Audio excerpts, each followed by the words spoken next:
Hey friends, it's Missy again. Thanks so much for stopping by today. I have a new layout to share for the Paige Evans design team, and I'm going to be starting out with this gorgeous paper again. I've already used it a few times for other projects, but I just can't resist. I love it so much. This is paper number 3 from the Horizon collection, and I'm also going to be using one of Paige's new stencils. This one is so pretty. It's called Heart Confetti Stencil, and it's actually a cut file of hers that she made into a stencil.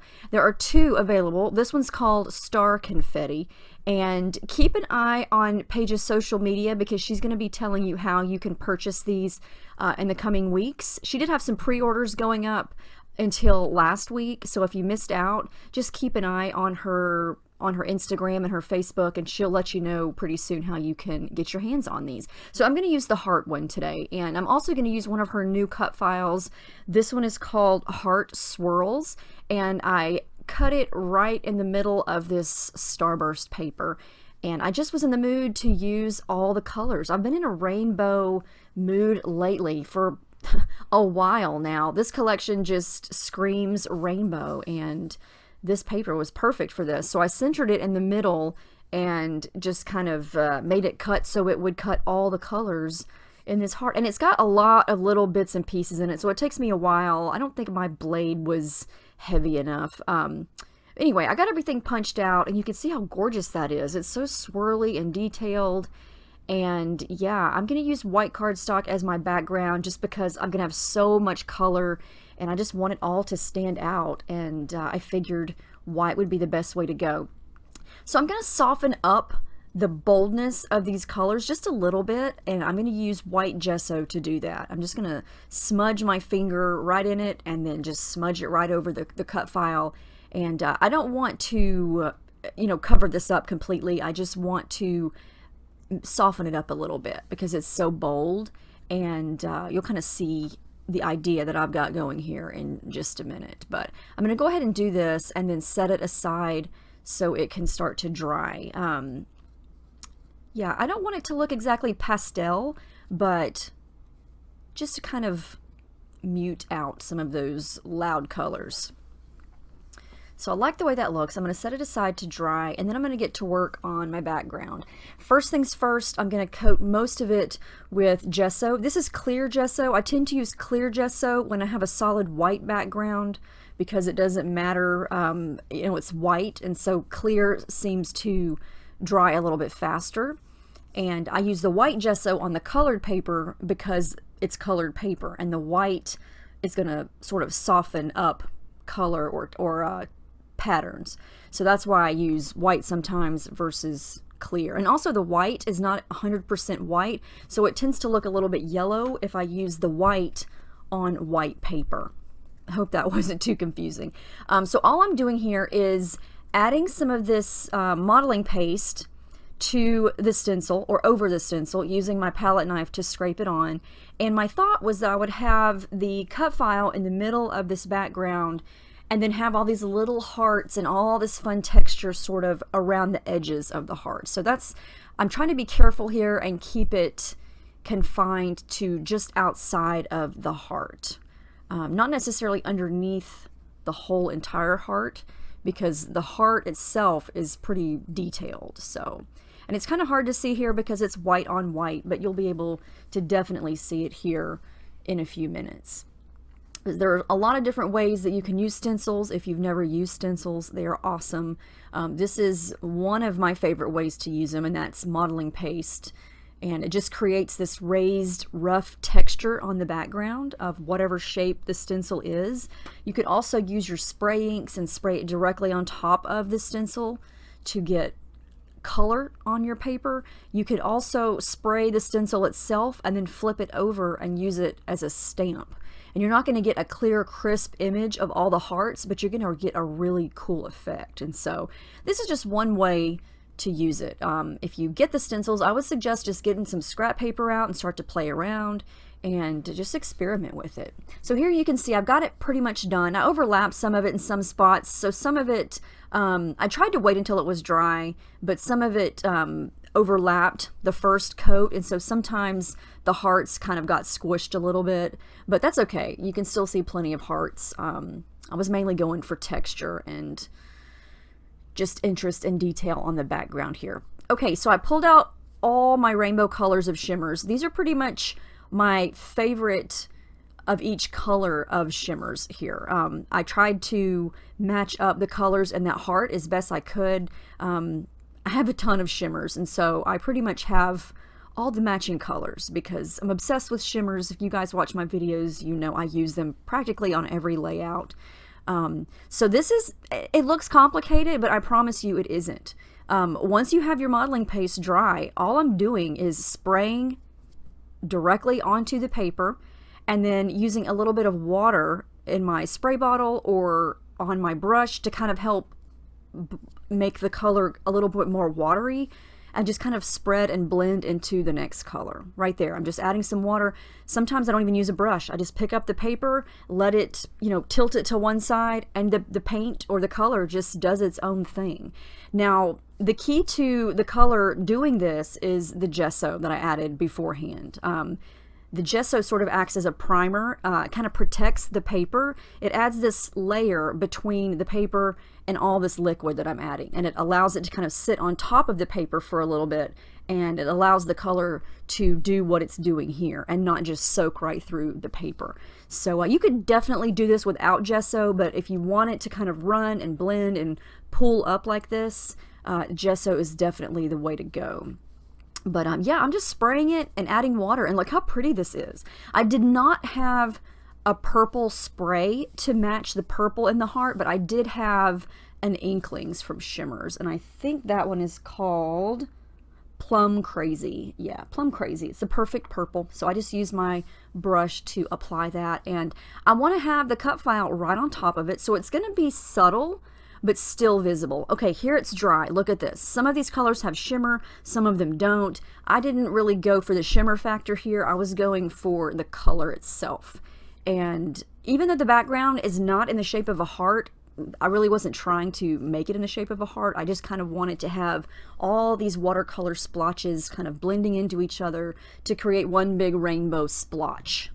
Splotch? Is that a real word? Splotch? I don't know why. I love to say splotch when it comes to watercolor shapes, because it's not really a shape. It's just a big abstract looking design.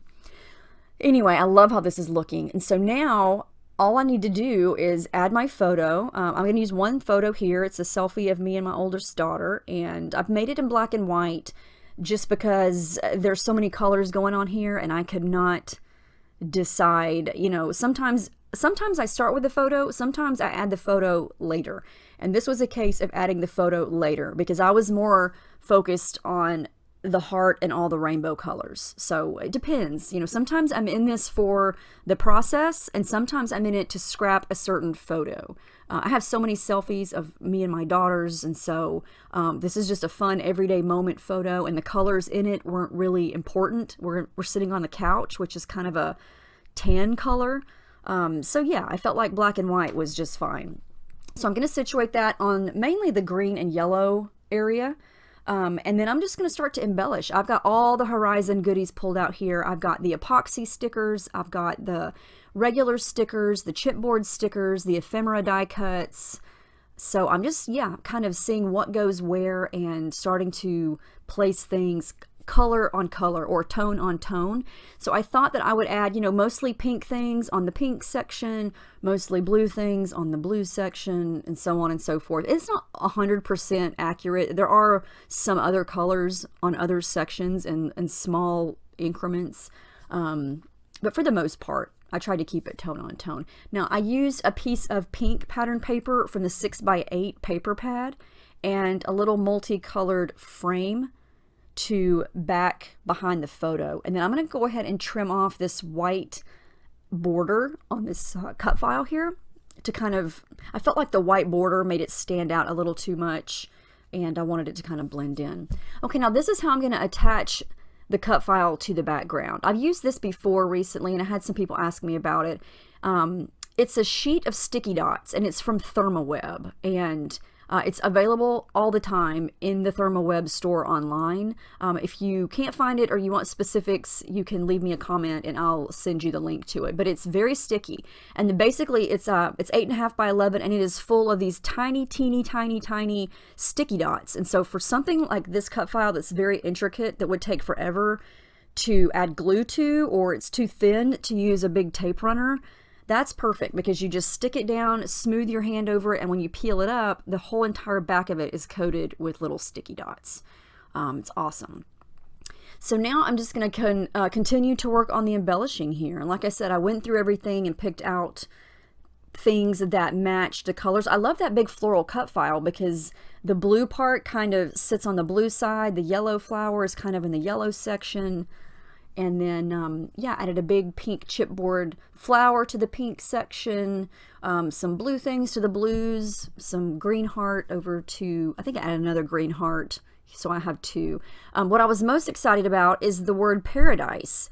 I didn't even plan that, but when I looked at the epoxy stickers, the word paradise, a lot of the stickers on the epoxy sheet are kind of ombre, from one color to the next, and look at that paradise sticker. It's yellow to green to blue, and it's pretty much perfect for that area right there, because the yellow P and the A are kind of in the yellow section, and then the middle side goes with the green, and the blue, like I said, the blue is up top, but I still think that that was the perfect title for that. And I kind of went with the whole, you know, paradise is here with you, meaning, you know, you can have paradise at home. You don't have to go to a beautiful place necessarily. Your everyday life can be a paradise if you look at it that way. And I just thought it was a fun take on the title, because a lot of the things in this collection are travel themed, or they're perfect for travel themed, but not necessarily, you know, required to make a travel page. And so I thought that that was a cute little take on that. So I'm going to stick it right at the bottom of the photo there. And I know it's kind of hard to read at this point in the video, but I feel like you can definitely see it in the after pictures and in person a little bit more. It stands out. So I love that. And I don't really want to over embellish. I do want to add little details, but I don't want to do too much, because I think this heart cut file is gorgeous. It's so unique and so pretty. And I don't want to cover up a lot of the background. Yeah, it's awesome. Now, the more I worked on this, the more I realized that I kind of made this off center of this background. So to make it center, I'm going to trim off a little bit on the left and the top, and then just basically attach it to another sheet of white cardstock here. To make it fully 12 by 12 and make it a little more centered. And you might not even have noticed it, but I noticed it, and it was driving me up the wall. And this is another trick that you can do if you're doing mixed media and your paper warps a lot. You can stick it to another sheet of cardstock. I added a few more things off camera there. I'm just showing you some more flowers. And then I machine stitched just around the perimeter and of the whole thing, and then folded up the edges there just to add a little bit of dimension. And I feel like it's a little more centered now. And then I toyed with, okay, do I want to do my journaling straight, or do I want to do it at an angle to match the photo? And then I finally just decided to write it at an angle underneath the photo there. And I'm using a black fine tip Sharpie. I have found those at Walmart in the past, so they're not too hard to get, but I love to use those for my journaling. And then the last thing I'm going to do is just pull out those shimmers again and add some splatters around to each area of color. And again, it's pretty subtle. It's not something that stands out a lot. I really wanted that texture from the stencil to show. So that's going to be it. I do add the date stamp, but that's the final layout. I love, love, love how this turned out. I was so excited to get to play with Paige's new stencils, and I just... I love how everything just worked together. There you can see the stencil work there with the modeling paste and that beautiful swirly heart. Oh, I did add some thread. I added some pink, some green, some yellow, and some blue in the matching areas. But yeah, see there you can kind of see where the stencils kind of overlapped each other and just made some dots, but that's okay. It's all about the texture and interest. And yeah, I think this was fun to do. I hope you guys enjoyed this. Let me know if you have any questions. Make sure you check out Paige's cut files in the cut file store, in the Silhouette store. And like I said, be on the lookout for the stencils. So thank you so much for watching, and I'll see you guys in my next video.